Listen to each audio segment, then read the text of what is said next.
उनसे रिक्वेस्ट करूंगा कि वो आए और अपने विचार।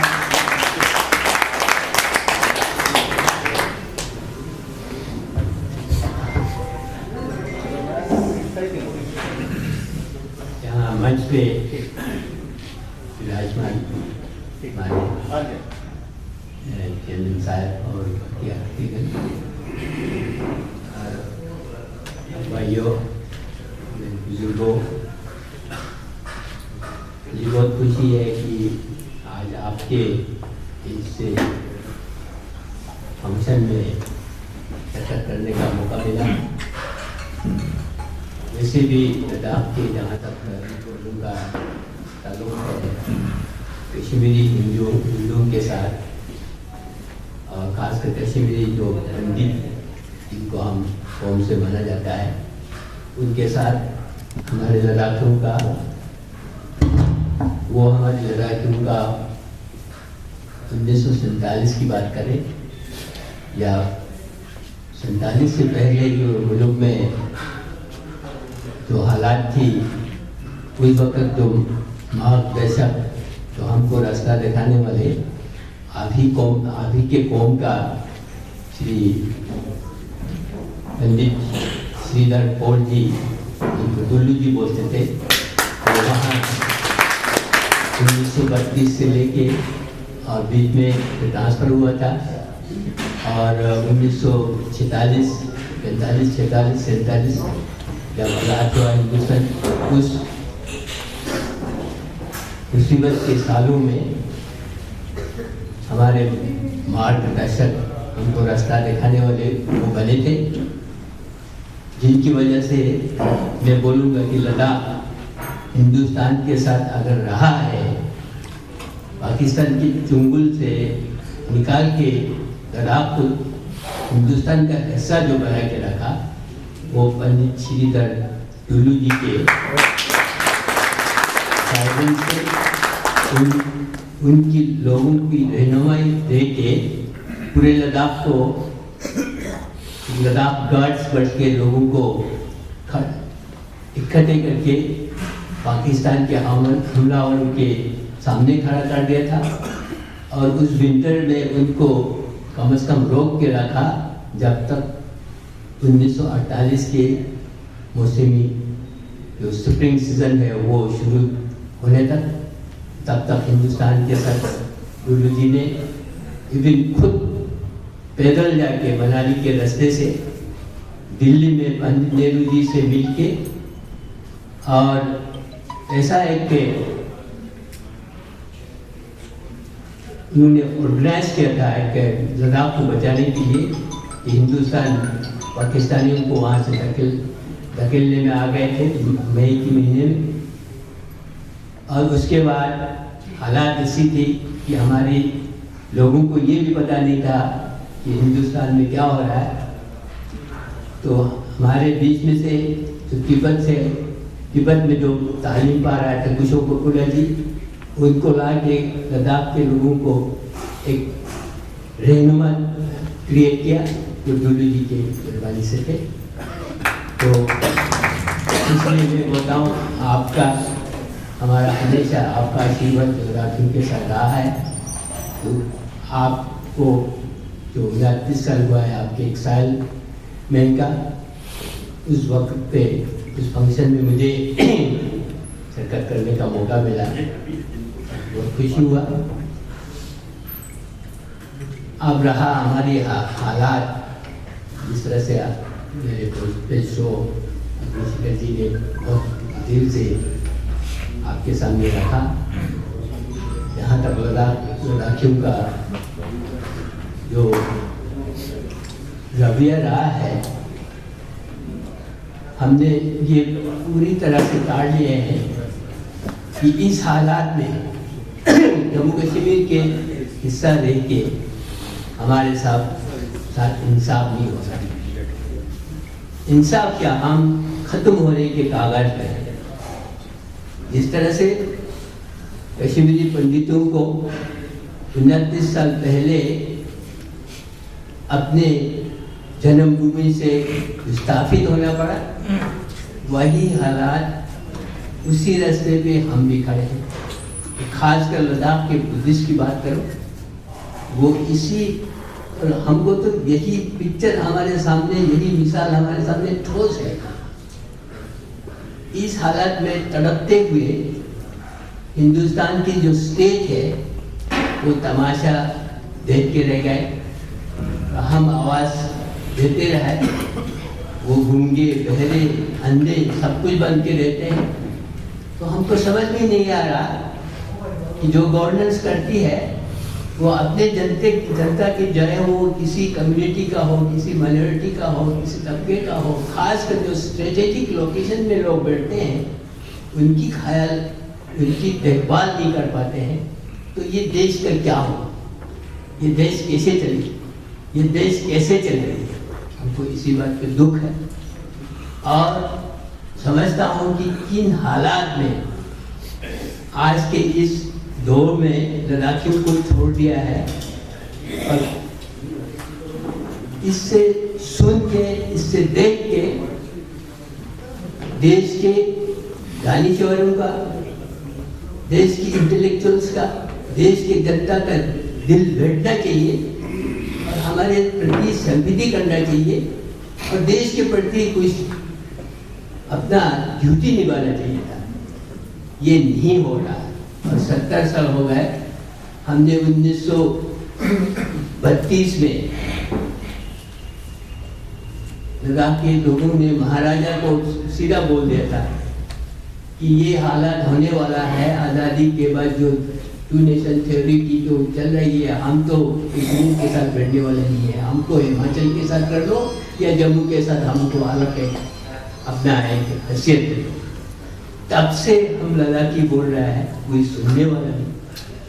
अब तो हालात यहाँ तक है और मैं तो ये बोल रहा हूँ कि ऐसा ही हालात रहा, ये हिंदुस्तान की, इस भारत देश की मजबूरी होगा और आपको मजबूर होना पड़ेगा। एक दिन लद्दाख को आपको अलग करना होगा, एक दिन आपको जम्मू को स्टेट देना होगा, एक दिन आपको इस हालत में, अगर आप नहीं दे रहा है आप मजबूर होंगे, ये हालत है। इसलिए आप हारोगे, हार के आप हमको देंगे, ये कोई अच्छा नहीं लग रहा है। हम बोलते हैं कि हम कौन सा कोई, हम आज़ादी नहीं मांग रहा है, हम पाकिस्तान के साथ जाने की बात नहीं कर रहा है, हम चाइना के साथ जाने की बात नहीं कर रहा है। हम तो बोल रहा है कि हिंदुस्तान की एक हमारी जो व्यवस्था है 1952 में हमारी मुल्क में सिर्फ 14 रियासतें थी, 14 स्टेट थी। आज आपका 29 हो गया है। आज आपका यूनियन सब मिला के 36 आपके स्टेट बन चुके हैं। आपके यूपी के कई टूटे हुए हैं, आपके पंजाब के कई टूटे हुए हैं। एक व्यवस्था है, एक कंटिन्यूइंग प्रोसेस है, जिसको चलेगी कि लद्दाख को थोड़ा अपना अलग व्यवस्था दीजिए, यूनियन टेरिटरी विद लेजिस्लेशन, इस तरह से पॉलिटिकल के दिया है। जम्मू वाले मांग रहा है स्टेट, आपके अपने ही जो हिंदुस्तानी पक्के हिंदुस्तानी जो कश्मीर से विस्थापित हुए हैं, इनको होमलैंड देने की बात कर रहा है, तो मांग कर रहे हैं। तो ये इसमें कौन से अड़चने हैं आपको, क्योंकि कश्मीर के हालात ही पूरे हिंदुस्तान में ऐसे उबाल पे हैं, ऐसे मुश्किल में है। आपको मौका था पिछले पार्लियामेंट्री इलेक्शन में बीजेपी की तरफ से ये कमिटमेंट आया कि आप लोग हमको, हमारे जनता पार्टी बीजेपी का एमपी बनाइए, हम आपको यूटी दे देंगे। उनकी विक्ट्री के बाद इसलिए लोगों ने जम के बीजेपी के कैंडिडेट को, बीजेपी का वहाँ उससे पहले कोई अस्तित्व नहीं थी, हमने हमारी जनता ने वोट दे के एमपी आपको चुनकी दिया और विक्ट्री के फंक्शन में 6 महीने में यूटी डिक्लेयर किया जाएगा बोल के बीजेपी का कमिटमेंट है। और मैं कांग्रेस का कैंडिडेट था, मैं हार गया 36 वोट से और मैंने पहला जो मेरा जो स्टेटमेंट था, मुझे खुशी है कि यूटी के लिए मैं हार रहा हूँ। ये मेरा पहले स्टेटमेंट था हारने के बाद, और खुशी था कि एक बहुत बड़ी चेंज आ रहा है हिंदुस्तान में, और उस चेंज में हमारी जो उमंगें थी, हमारी जो 60-70 साल की जो हमारी डिमांड है वो फुलफिल होने जा रहा है। लद्दाख में एक बहुत बड़ी उम्मीद, एक बहुत बड़ी लहरें चली, 4.5 साल हो गया, कुछ नहीं हो। प्राइम मिनिस्टर जी 2 बार लद्दाख में तशरीफ लाए, दोनों बार हम एक्सपेक्ट कर रहे थे कि स्पीक समथिंग अबाउट यूटी, जिक्र तक हो गया। और मायूसी की ये हाथ हो गया है कि हमारे जो पार्लियामेंट के मेंबर है उनको रिजाइन करना पड़ा, क्योंकि वो अपने जनता के सामने मुंह खोलने के लायक ना रहा। हमने नहीं बोला कि आपको रिजाइन करो, हमने उनको कोई जुलूस जलसा नहीं किया, लेकिन उनको ये एहसास था, वो एक राखी था, उसने बोला मेरे साथ धोखाधड़ी हुआ है, मेरी जनता इनोसेंट लोगों को धोखा दिया है, इसलिए मैं रिजाइन कर रहा हूँ। और 3 पेज का चिट्ठी प्राइम मिनिस्टर जी को थमा के वो रिजाइन हो गए। तो मायूसी के हालत फिर वही हो रहा है। तो मैं समझता हूँ कि जी क्या हो, मैं लद्दाख की बात करूँ, आपका जम्मू कश्मीर का 69.6% जो है एरिया है हमारे पास है, और इसमें सबसे जो कश्मीर के पॉलिटिक्स चले, हमारे से करगिल वालों को उन्होंने 1 साल से अलग कर दिया और यूटी के खिलाफ खड़ा कर दिया। कारगिल वाले चुप थे, क्योंकि शेड्यूल ट्राइब के लिए हमने एजिटेशन चलाया था लेह में, करगिल वाले चुप थे, उनको हमने दिलाया।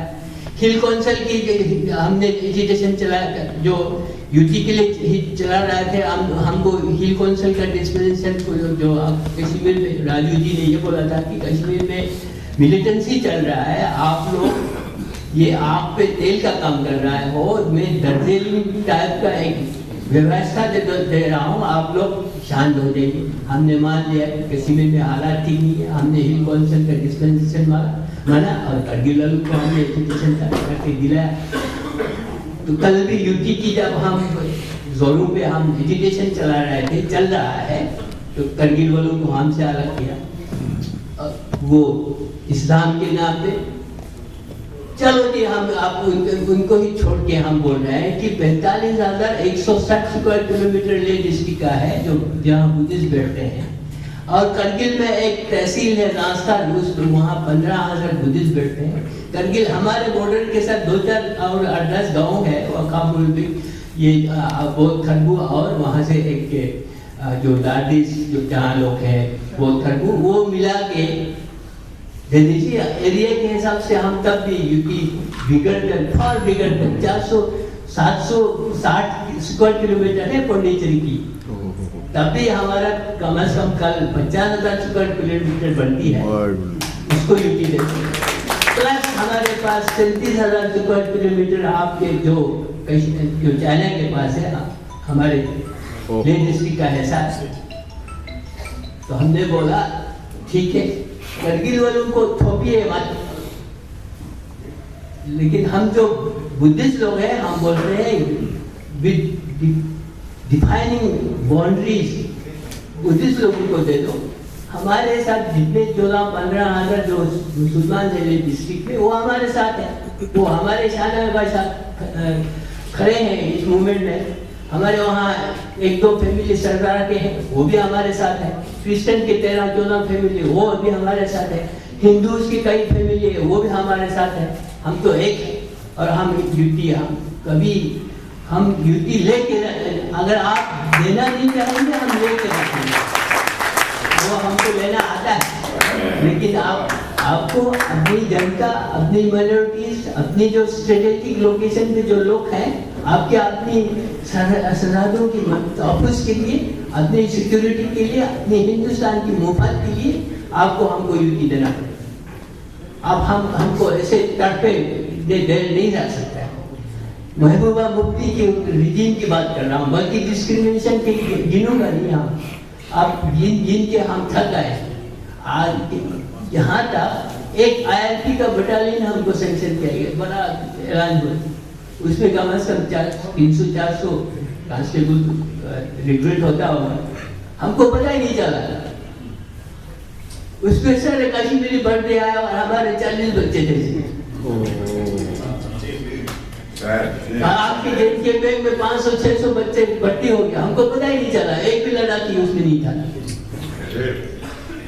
सिमिलरली ये तो छोटा सा मिसाल है, हर कदम पे, हर टेबल पे, हर कलम में, हर सेक्रेटरिएट के हर कलम से लड़ाकियों का डिस्क्रिमिनेशन होता है। सेक्रेटरिएट पे 3,500 कम से कम 2-3,000 आपके मुलाजिम हैं, वहाँ कम से कम 50-60 लड़ाकी नहीं होने चाहिए क्या? ये कौन सी व्यवस्था है? ये कौन सी हुकूमत है? ये कौन सी गवर्नमेंट है? कारगिल हमारे से 40 साल पहले काम हुआ, जो दूसरा डिस्ट्रिक्ट बनाया था शेख साहब ने 79 में। उस डिस्ट्रिक्ट में 12,000 मुलाजिम, हमारे लिए डिस्ट्रिक्ट जो पुराना महाराजा के हेडक्वार्टर 5,000 मुलाजिम। ये हाल है। ये क्या? हम जुल्म बहुत हमने जुल्म सहा। मैं बोलता हूँ हिंदुस्तान की हालात ये है कि आप हमको यूटी बनाने और जम्मू को स्टेट देने और कश्मीरी पंडितों को होमलैंड देने के लिए आप मजबूर हो जाओगे। आपकी मजबूरी है, ये आपकी मजबूरी है। हम अभी आपको वार्निंग देते हैं। देश इस तरह से नहीं चला जाता है, डेमोक्रेसी इस तरह से व्यवस्था नहीं होता है। डेमोक्रेसी दुनिया भर में कितने कंट्रीज हैं, लेकिन ऐसे नहीं चलता। हिंदुस्तान की तो अपनी ब्यूटी है, इसमें सबको जीने दो अच्छी तरह से, इसकी व्यवस्था करो। और मैं समझता हूं एज ए बुद्धिस्ट कम्युनिटी की बात करें, उसकी हालात उससे बदतर। ये पूरे ले को 99% शेड्यूल ट्राइब डिक्लेयर किया गया है। तो मैं समझता हूं कि पूरे हिंदुस्तान में कोई 709 ट्राइबल ग्रुप को शेड्यूल ट्राइब बनाया गया है। हिंदुस्तान के करीबन 9 करोड़ लोग शेड्यूल ट्राइब के जिम्मे में आता है। उसमें एक व्यवस्था है। मैं बोलता हूँ जब तक यूटी नहीं बनती है, क्या आप हमको ये जुल्म करते रहो? जब तक आप ये हम जो मांग कर रहे हैं उसकी पूर्ति होने तक, ये तो यूटी मांग रहा है कि हम अपना काम चल रहा है, इनको देखा जाए। ये यूटी मांग रहा है, इनके ऊपर जुल्म करो, इनकी हक तलबी करो, इनको नौकरी मत दे दो, इनको फंडिंग मत करो। हम बोलते हैं यूटी बनाने से हमको पता है यूटी क्या चीज है। विद लेजिस्लेचर पांडिचेरी की बात करता हूँ। पांडिचेरी में एरिया जो है 700 कुछ स्क्वायर किलोमीटर है। हमारे एरिया ले डिस्ट्रिक्ट की करता हूँ 45,160 स्क्वायर किलोमीटर है। और बजट एलोकेशन की बात करता हूँ 7,605 करोड़ रुपए पांडिचेरी की सालाना बजट है, और हमको 100 करोड़ से नीचे। तो हम हिंदुस्तान में एक व्यवस्था चल रहा है बेटर देन अस, हमसे भी अच्छे, हमसे भी और ले डिस्ट्रिक्ट वाहिद सिंगल एक डिस्ट्रिक्ट है जिसके 1,160 किलोमीटर चाइना के साथ बॉर्डर पड़ती है, कारगिल के साथ 1 किलोमीटर नहीं पड़ती है, और 450 किलोमीटर पाकिस्तान के साथ बॉर्डर मिलती है। हिंदुस्तान का वाहिद डिस्ट्रिक्ट है जो पूरा आपका 90% जो आपका बॉर्डर है वो चाइना से घेरा हुआ है। और हम एक स्ट्रेटेजिक कम्युनिटी है जो उसमें बन रहे हैं। आप बोलेंगे 5 लड़ाइयां लड़ी गई, लेके धरती पे 62 की बात की थी, 1948 की बात की थी, 65 की बात की, 71 की बात की, 99 कारगिल वार का ज्यादातर वार ले से में आपके बटाली का और हानू और आपके जो छोरबदला और आपके ये सारा हानू वगैरह ले डिस्ट्रिक्ट में पड़ती है। हमारी इस कौम ने 32 जवान आप कारगिल वार में हिंदुस्तान के लिए शहीद हुए हैं। 1,08,000 के पॉपुलेशन में 32 जवानों को शहीद जो आपके देश के लिए कुर्बानी की है। ऐसा प्रोपोर्शन निकालो किसी स्टेट का। तो मैं बोलता हूँ एज ए स्ट्रेटेजिक कम्युनिटी बौद्धों की रक्षा करना हिंदुस्तान की अव्वलीन फर्ज बनती है। तो बॉर्डर पे सिविल पॉपुलेशन पे क्या होगा जब वार होता है? तो ये बोलते हुए आपके फौज कारगिल वार के एग्जाम्पल देता हूँ। जहाजों में आपके हजारों फौज आए गए और रातों रात आप किलोमीटर 500 किलोमीटर आपके बटालिक वगैरह में पहाड़ों पे चढ़ाने लगे। सड़क तो पहाड़ के नीचे ही है ना, वहां से तो 5 किलोमीटर 10 किलोमीटर पहाड़ों पे चढ़ना है ना बंदूक लेके। सुबह ले एयर ड्रॉप किया गया या ले में उतारा गया फौजियों को और 300 किलोमीटर आगे लेके सड़क पे छोड़ दिया। उसके बाद 5 किलोमीटर ऊपर चढ़ना है जहाँ पाकिस्तान से लड़ना है। तो हमारे सिविलियन ही था ना, हमारे गड्ढे थे, हमारे याक थे, हमारे हाउसेस थे, हमारे पोलिस थे।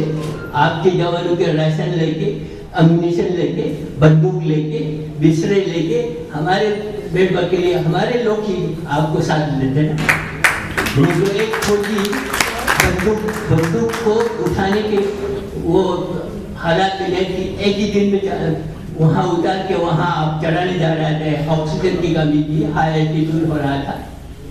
पूरे सिविलियन हम इंगेज थे आपकी लड़ाई में। मैं खुद लद्दाख डिवीजन के अपने हेडक्वार्टर से 16 बस भर के जवानों को कुली के काम करने के लिए रेड झंडा देके मैं छोड़ता था। मैंने 7 साल लद्दाख डिवीजन के प्रेसिडेंटशिप संभाला था। एक दिन मैं बोलता हूँ औसतन 16-17 बासिस बार। और पहली जो 2-3 जो अचानक आपका हमला हुआ उस वक्त आपके फौजियों को तो बॉर्डर पे पहुंचाया गया, लेकिन उनका लंगर पीछे रह गया था। हमारे गांव वालों ने आपके फौजियों को खाना दिया था। इसलिए मैं बोलता हूँ कितना आपकी जितना फौज काम नहीं करते उससे ज्यादा हम सिविलियन को वहां करना। आपके सारी लड़ाइयाँ हमारी धरती पे लड़ रही है। हमारी इम्पोर्टेंस बहुत ज्यादा है और हमारी तरफ ध्यान ज्यादा देने की जरूरत है, वो नहीं दे रहे। कौम की बात करो 1981 में हम पूरे लद्दाख रीजन की बात करें 15,000 बुद्धिस्ट ज्यादा थे लद्दाख में। 2011 में हम 18,000 पीछे जा रहे हैं। ये ठीक इसलिए मैं बोलता हूँ एक हम अब क्या करें? आप ये हमको नहीं बोल सकता है कि तुम्हारा पॉपुलेशन बढ़ाओ, गवर्नमेंट तो बोलेगा नहीं। आपने पूरे जम्मू कश्मीर में फैमिली प्लानिंग का प्रोग्राम नहीं चलाया है, लेकिन ले डिस्ट्रिक्ट में चलाया गया। बड़े बड़े इनामात तकसीम किया गया, डॉक्टरों को पद्मश्री दिया गया। अपने पूरे लद्दाख को फैमिली प्लानिंग का अच्छा बना के हमारा जो 1981 में हम 15,000 आगे चल रहा था पॉपुलेशन में, अब हम 18,000 पीछे चल रहे हैं। ये तो मैं ये बोलता हूँ कि जब तक हमको यूपी नहीं बनाया जाता तब तक आप हमको डिवीजन बनाने की आपको मुश्किल क्या है? डिवीजन बनाना हमारे यूपी का सब्स्टिट्यूट तो नहीं है, लेकिन हमारा काम तो जाओ ना। यूनिवर्सिटी गवर्नर साहब के राज में ऐलान हुआ तो हल्ला बन गया पूरे जम्मू कश्मीर, पूरे कारगिल में कि ये ले में क्यों दे रहा है। अरे क्या हुआ 70 साल में पूरे स्टेट में 9 यूनिवर्सिटी से लद्दाख में भी एक देने से क्या हुआ? लेकिन हमने यूनिवर्सिटी के ऊपर ज्यादा प्रेशर भी नहीं डाला था आज तक, क्योंकि हमको पता है यूनिवर्सिटी हमारा चलने नहीं देगा। हमारे स्कूल, हमारे वहाँ 112 विलेज है ले डिस्ट्रिक्ट में, 300 गवर्नमेंट स्कूल थे, मुझे पता है वो, हमको पता है। लेकिन आपकी मेट्रिकुलेशन में 5% आपका 50 साल 2% से 7% से आगे नहीं गया था मेट्रिकुलेशन में 5%। ये भी एक साजिश है, इसलिए हमको ये साजिश भी पता था, इसलिए हमने सारे बच्चों को बाहर कर दिया।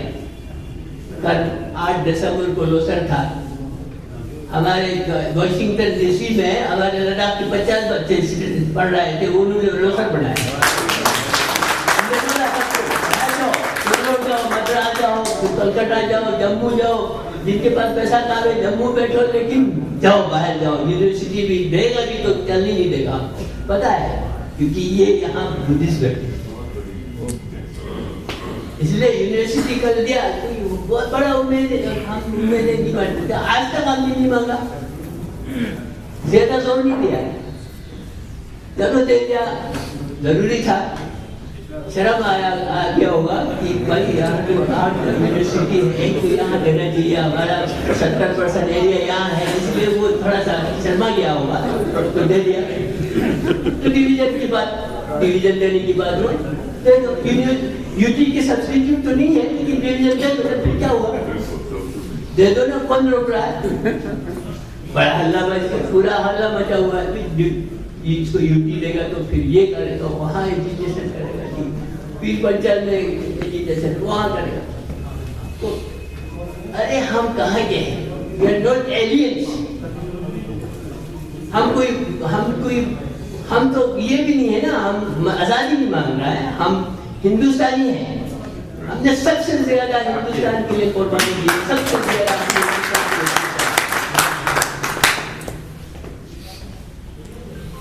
लेकिन हालात ये है कि आज कोई सुनवाई नहीं हो रही।